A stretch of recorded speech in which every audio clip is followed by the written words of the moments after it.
দেখো আজ হচ্ছে তোমাদের বায়োলজি ক্লাসটাও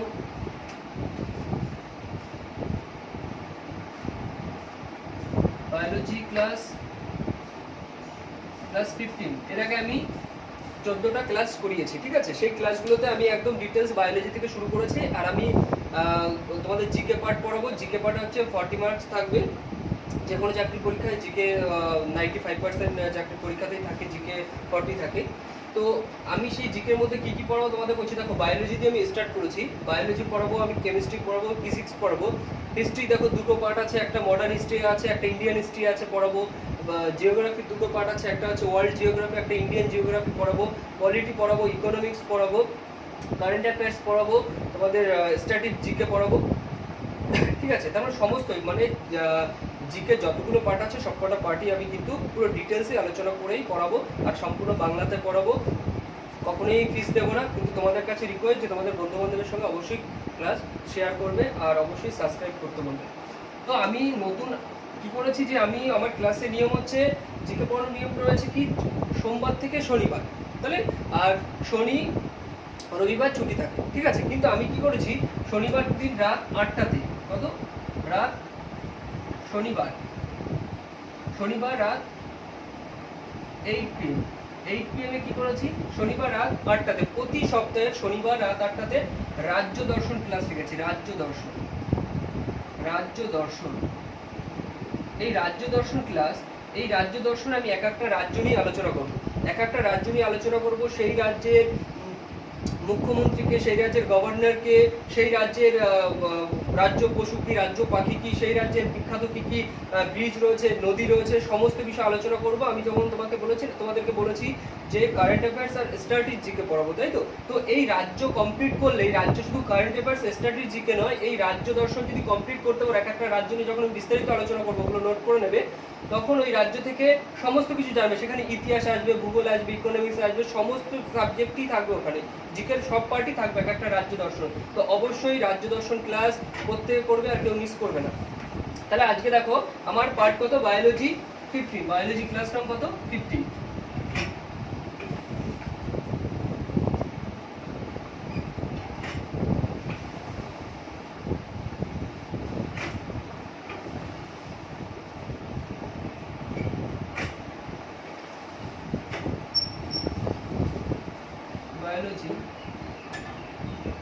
বায়োলজি 15 নম্বর ক্লাস। তো এখানে দেখো প্রতিদিন যেটা আমি করি, যে ক্লাস নতুন ক্লাস শুরু করার আগে আগের দিনের যে ক্লাসটা করিয়েছি সেটা থেকে 5টা করে কোশ্চেন করি। আজকে 5টা কোশ্চেন দেখো, ভালো করে বুঝে নাও। প্রথম কোশ্চেন আছে আর্টিস অর্থাৎ ধমনী দ্বারা কোন রক্ত প্রবাহিত হয়? ধমনী দ্বারা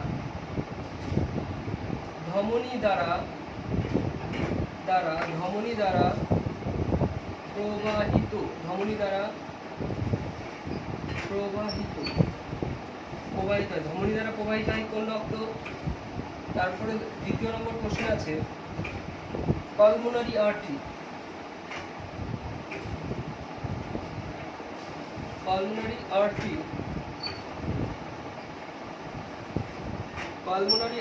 দ্বারা, আর্টারি মানে ধমনী, ঠিক আছে। পালমোনারি আর্টারি দ্বারা কোন রক্ত প্রবাহিত হয়? পালমোনারি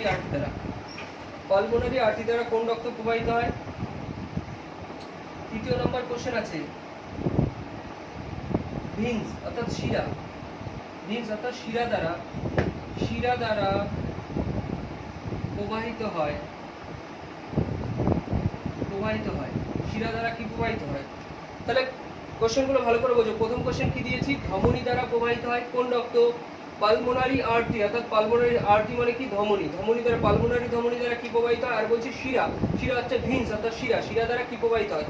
তাহলে এখানে ভালো করে বুঝে নাও, তোমাদের আগের দিন আমি ডিটেলসে করিয়ে দিয়েছি। তাহলে ধমনী দ্বারা প্রবাহিত হয় কি? ধমনী দ্বারা বিশুদ্ধ রক্ত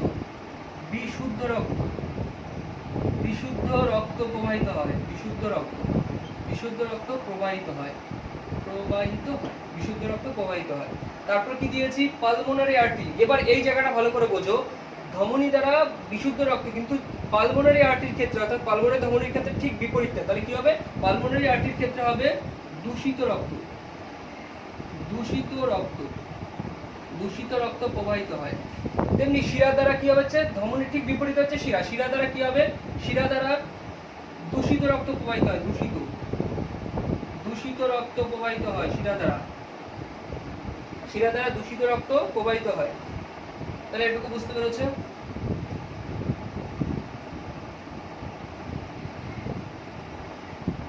দূষিত রক্ত প্রবাহিত হয়। তারপর রয়েছে দেখো চতুর্থ কোশ্চেন, 4 নম্বর কোশ্চেন রয়েছে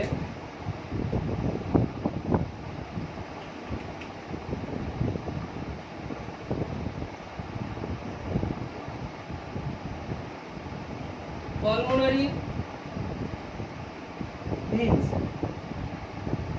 veins অর্থাৎ শিরা দ্বারা, পালমোনারি শিরা দ্বারা কি প্রবাহিত হয়, পালমোনারি শিরা দ্বারা কি প্রবাহিত হয়। তাহলে আমি কি বলেছি, এটা ঠিক বিপরীতটা হবে। আমি কি বলেছি, আর্টি অর্থাৎ ধমনী দ্বারা বিশুদ্ধ রক্ত, আর পালমোনারি আর্টি দ্বারা ওটার বিপরীত অর্থাৎ দূষিত রক্ত। শিরা দ্বারা কি দূষিত রক্ত হতো, কিন্তু পালমোনারি ভেন্স অর্থাৎ পালমোনারি শিরা যখন আসবে তখন কিন্তু কি হবে, সেটা হবে হচ্ছে বিশুদ্ধ রক্ত।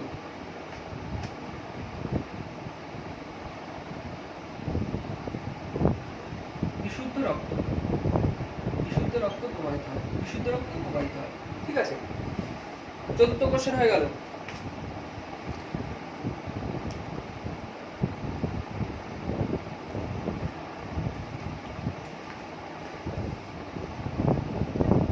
পাঁচ নম্বর কোশ্চেন দেখো, 5 number question, question number 5, question number 5, question number 5 এ আছে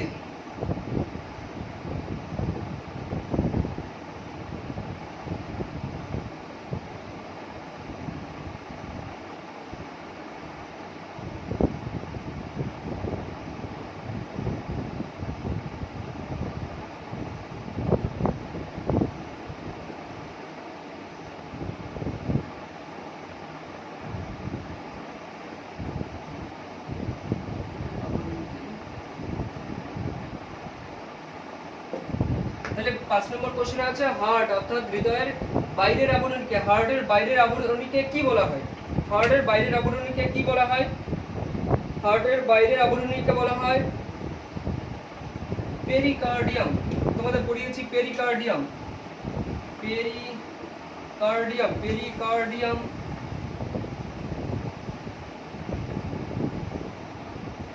পেরিকার্ডিয়াম বলা হয়, পেরিকার্ডিয়াম বলা হয়। তাহলে কি বললাম, হার্টের বাইরের বা উপরের যে আবরণী তাকে কি বলা হয়, পেরিকার্ডিয়াম বলা হয়। তাহলে এটা গেল 5টা কোশ্চেন কমপ্লিট। এবার আমি নতুন ক্লাস স্টার্ট করব।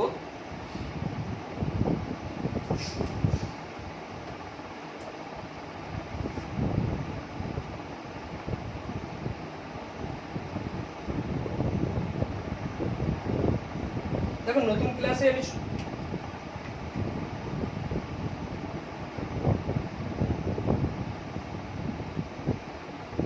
কিংডম, কিংডম হচ্ছে কি শ্রেণীবিন্যাস। ঠিক আছে, বাট কাদের কাদের শ্রেণীবিন্যাস করবো সেটা ভালো করে দেখো, কাদের কাদের শ্রেণীবিন্যাস হবে। একটা হচ্ছে অ্যানিমাল, অ্যানিমাল আছে। তারপরে কি আছে, তারপরে আছে দেখো প্লান্ট, প্লান্ট আছে। তারপরে আছে Protista, Protista, Protista, Protista, Protista.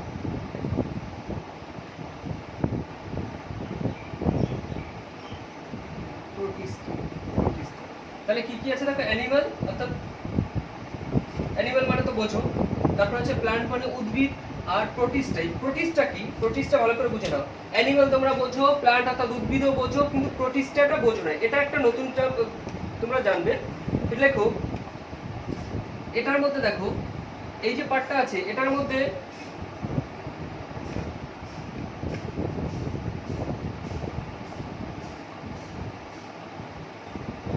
Animal, plant, তারপরে আছে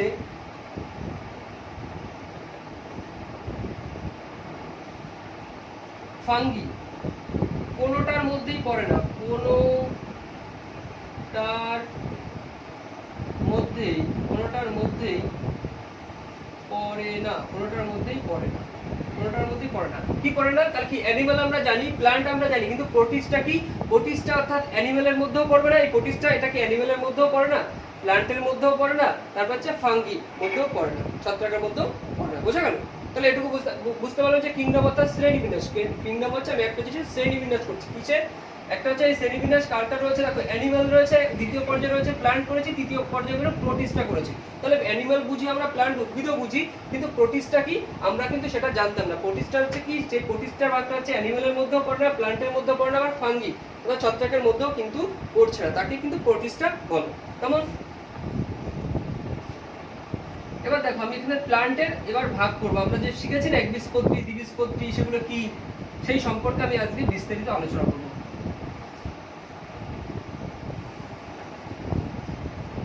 প্ল্যান্ট কিংডম, তোমরা হেডিং করো প্ল্যান্ট কিংডম।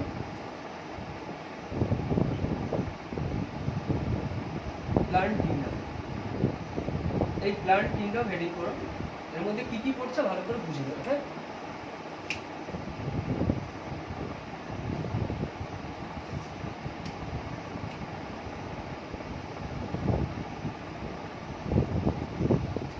প্ল্যান্ট কিংডমের মধ্যে পড়ছে না।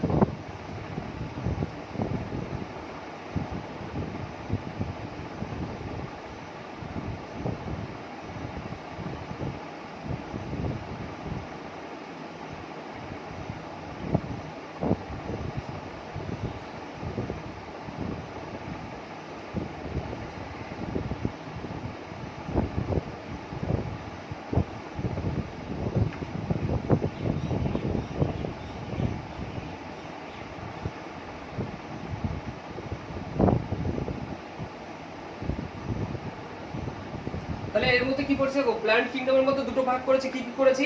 একটা করে হচ্ছে কি ক্রিপ্টোগামস, একটা ক্রিপ্টোগামস, আর একটা কি করেছি, আরেকটা করেছি ফেনেরোগামস। তাহলে ক্রিপ্টোগামস একটা, একটা হচ্ছে ফেনেরোগামস। তাহলে ক্রিপ্টোগামস, ফেনেরোগামস। ক্রিপ্টোগাম কি? ক্রিপ্টোগামস হচ্ছে, লিখে নাও, বীজ হয় না। ক্রিপ্টোগামসে কি হয় না? বীজ হয় না, বীজ হয় না। ক্রিপ্টোগামস হচ্ছে বীজ হয় না, আর ফেনেরোগামসে কি বীজ হয়, বীজ হয়, বীজ হয়। তাহলে আমি কি পড়িয়েছি প্রথমে? দেখো কিংডম পড়িয়েছি, কিংডমের তিনটে পার্ট পড়িয়েছি। কি কি পড়িয়েছি? অ্যানিমাল পড়িয়েছি, আর কি পড়িয়েছি? প্ল্যান্ট পড়িয়েছি, আরেকটা কি পড়িয়েছি? প্রোটিস্টা পড়িয়েছি। প্রোটিস্টার মধ্যে কি করেছি? প্রোটিস্টার মধ্যে বলেছে কি, যেটা প্রোটিস্টা শ্রেণীর মধ্যে পড়ছে কি, যেটা অ্যানিমালও পড়বে না, প্ল্যান্টও পড়বে না, আবার ফাঙ্গিও পড়বে না। বুঝে গেল? সেটাকে প্রোটিস্টা বলা হয়। তারপরে আমি কি প্ল্যান্ট কিংডম নিয়ে আমি ভাগ করেছি। প্ল্যান্ট কিংডমের কি দুটো ভাগ করেছি। একটা কি বলেছি? একটাকে বলেছি ক্রিপ্টোগামস, আর একটাকে কি বলেছি? ফেনেরোগামস। ক্রিপ্টোগামস কি, যার মধ্যে বীজ হয় না, আর ফেনেরোগামসের মধ্যে বীজ হয়। এবার এই ক্রিপ্টোগামসের মধ্যে দেখো আমি ভাগ করব। ক্রিপ্টোগামসের আবার ভাগ রয়েছে। ক্রিপ্টোগামসের আবার কি কি ভাগ রয়েছে ভালো করে দেখি। ক্রিপ্টোগামসের ভাগগুলো ভালো করে দেখো। ক্রিপ্টোগামসের প্রথমে রয়েছে থোলোফাইটা, থোলোফাইটা, থোলোফাইটা, থোলোফাইটা, থোলোফাইটা রয়েছে। তারপরে রয়েছে থোলোফাইটা। দেখো এই থোলোফাইটা হচ্ছে বীজ হয় না। থোলোফাইটার মধ্যে যেমন উদাহরণ তুমি লিখতে পারো, তোমরা লিখতে পারো ফার্ন, এক্সাম্পল লিখতে পারো ফার্ন, ফার্ন লিখতে পারো, ফার্ন, ফার্ন। তাহলে থোলোফাইটা কি? থোলোফাইটার এক্সাম্পল যেমন ফার্ন লিখতে পারো। থোলোফাইটার আবার ভাগ আছে, থোলোফাইটার আবার দুটো ভাগ আছে, করে নিতে পারো। থোলোফাইটার আবার দুটো ভাগ আছে, এই থোলোফাইটাকে আবার দুটো ভাগ করেছে। একটাকে বলা হয় অ্যালগি, অ্যালগি হচ্ছে শ্যাওলা, অ্যালগি একটা ফাঙ্গি, অ্যালগি হচ্ছে শ্যাওলা, অ্যালগি, অ্যালগি, একটা আছে ফাঙ্গি, ফাঙ্গি, অ্যালগি একটা ফাঙ্গি। অ্যালগি মানে হচ্ছে কি? অ্যালগি মানে লেখো শ্যাওলা, শ্যাওলা, আর একটা ফাঙ্গি মানে হচ্ছে ছত্রাক, ছত্রাক। তাহলে কি করলাম দেখো, প্রথমে কি করলাম এখানে ক্রিপ্টোগামস, ক্রিপ্টোগামসের মধ্যে অর্থাৎ বীজ হয় না, তার মধ্যে কি বলেছি? থোলোফাইট, থোলোফাইটা, থোলোফাইটার মধ্যে যেমন ফান, এই থোলোফাইটাকে দুটো ভাগ করেছে কি কি, একটা হচ্ছে অ্যালগি অর্থাৎ শ্যাওলা, একটা হচ্ছে ফাঙ্গি মানে ছত্রাক। তারপরে এর ভাগ রয়েছে বায়োফাইটা, ব্রায়োফাইটা, ব্রায়োফাইটা বলা হয়। এর আরেকটা ভাগ রয়েছে bryophyta, bryophyta, bryophyta, bryophyta. Bryophyta রয়েছে জলে ও স্থলে উভয় স্থানেই জন্মায়, জলে ও স্থলে উভয় স্থানেই দেখা যায়।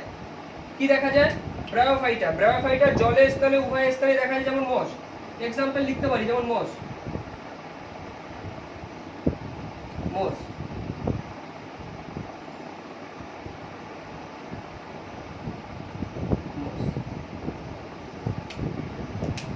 ব্রায়োফাইটার কি বললাম, ক্রিপ্টোগামসের মধ্যে কি পড়েছে, ক্রিপ্টোগামস,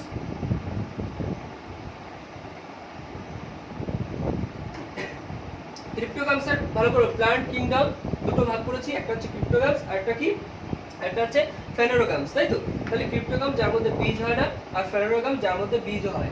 এবার ক্রিপ্টোগামসের মধ্যে কি করেছি দেখো, ক্রিপ্টোগামসের এবার ভাগ করেছি দেখো থোলোফাইট করেছে, বলেছি কি থোলোফাইটা, থোলোফাইটের মধ্যে एग्जांपल যেমন ফান, এই থোলোফাইটা বা দুটো ভাগ কি করেছে, একটা হচ্ছে অ্যালগি আর একটা হচ্ছে ফাঙ্গি, অ্যালগি মানে শ্যাওলা, ফাঙ্গি মানে ছত্রাক। তারপর হচ্ছে বায়োফাইটা, বায়োফাইটা যেমন ফন, ফন বলি কেন, মশ, মশ হচ্ছে কি বায়োফাইটা, জল স্থল উভয় ক্ষেত্রেই জন্মাতে পারে। তারপরে লেখো টেরিডোফাইটা, তারপরে লেখো টেরিডোফাইটা, টেরিডোফাইটা, টেরিডোফাইটা,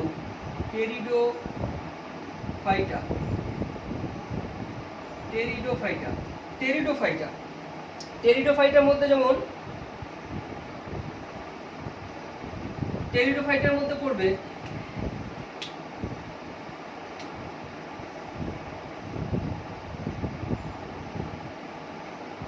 ফানের কাণ্ড, পাতা,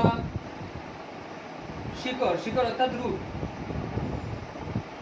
শিকড়, এগুলো সব কিসের মধ্যে পড়বে, এগুলো সবই পড়বে টেরিডোফাইটার মধ্যে। তাহলে এখানে ভালো করে বুঝে নাও, প্ল্যান্ট কিংডম দুটো ভাগ কি করেছি, একটা প্ল্যান্ট কিংডম, একটা হচ্ছে ক্রিপ্টোগামস আর একটা বলেছি ফেনোরোগামস। ক্রিপ্টোগামস বীজ হয় না, ফেনোরোগামসের বীজ হয়। এই ক্রিপ্টোগামসের আবার ভাগ করেছি কি কি, থোলোফাইটা, থোলোফাইটা যেমন ফান, আর এই থোলোফাইটাকে দুটো ভাগ করেছে, একটা কি অ্যালগি, একটা হচ্ছে ফাঙ্গি, অ্যালগি মানে শ্যাওলা, ফাঙ্গি মানে ছত্রাক। তারপরে হচ্ছে বায়োফাইটা, বায়োফাইটার মধ্যে হচ্ছে মস।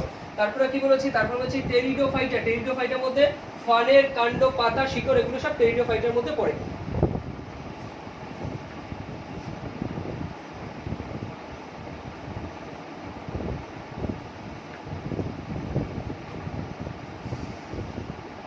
এবার দেখো, এবার আমি কি করব, ফেনোরোফাইট, ফেনোরোগামস, ফেনোরোগামস হচ্ছে বীজ হয়, এর মধ্যে কি কি আছে সেটা ভালো করে জানবে।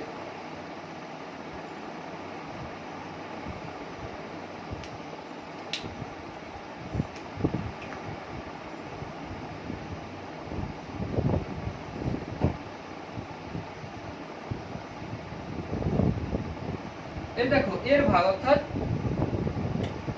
ফেনোরোগামসের ভাগ, ফেনোরোগামসের মধ্যে অর্থাৎ বীজ হয়, এর মধ্যে রয়েছে জিমনোস্পার্ম,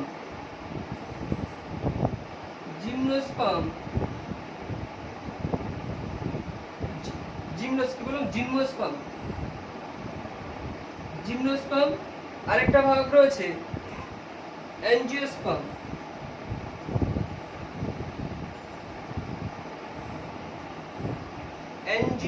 অ্যাঞ্জিওস্পার্ম, অ্যাঞ্জিওস্পার্ম।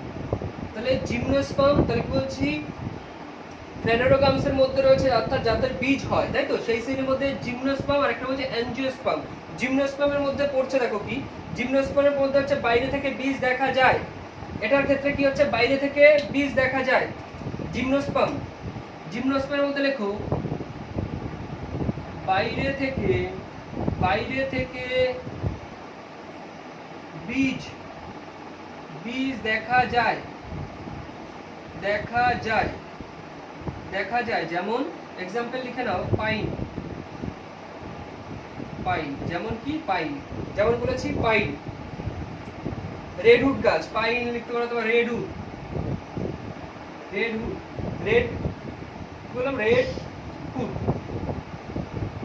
রেডউড গাছ। তাহলে পাইন গাছ, রেডউড গাছ, এগুলো কি কি বলা হয়, জিমনোস্পার্ম বলা হয়। জিমনোস্পার্ম হয়ে গেল। এবার আসবো অ্যাঞ্জিওস্পার্ম।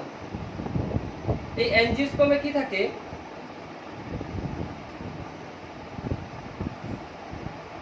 এবার দেখো অ্যাঞ্জিওস্পার্ম, অ্যাঞ্জিওস্পার্ম ফলের ভিতরে, ফলের ভিতরে বীজ থাকে, বীজ থাকে, ফলের ভিতরে বীজ থাকে। যেমন এক্সাম্পল আমরা বলতে পারি জাম, এই ধরনের ফল, অর্থাৎ যাদের মধ্যে বাইরে থেকে বীজ দেখা যায় না তাদেরকে কি বলা হয়? অ্যাঞ্জিওস্পার্ম বলা হয়। আর জিমনোস্পার্ম কি? যাদের মধ্যে থেকে বাইরে থেকে বীজ দেখা যায়, যেমন পাইন, রেডউড এগুলো বলেছি। আর অ্যাঞ্জিওস্পার্ম ফলের ভিতরে বীজ থেকে বাইরে থেকে দেখা যায়, আম, জাম, এই ধরনের নানান ফল রয়েছে। এবার দেখো, এবার এই অ্যাঞ্জিওস্পার্মের আবার ভাগ আছে। অ্যাঞ্জিওস্পার্মের কি কি ভাগ রয়েছে ভালো করে দেখো। অ্যাঞ্জিওস্পার্মের ভাগ কি কি রয়েছে? অ্যাঞ্জিওস্পার্মের মধ্যে রয়েছে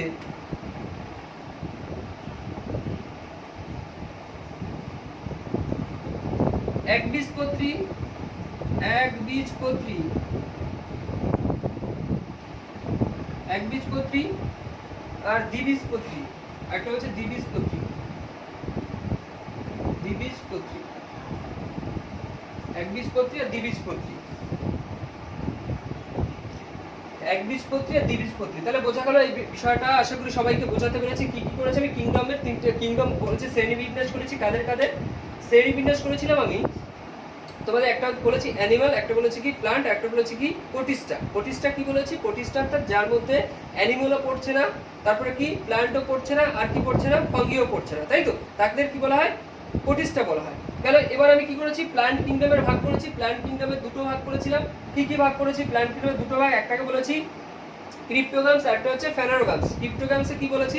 যার বীজ হয় না, আর ফেনারোগামসের বীজ হয়। তাহলে ক্রিপ্টোগামসের আমি ভাগ করেছিলাম, কি করেছিলাম? একটা বলেছিলাম থ্যালোফাইটা। থ্যালোফাইটের মধ্যে কি কি ফেলেছি? থ্যালোফাইটের যেমন বীজ হয় না, যেমন ফান, এই থ্যালোফাইটা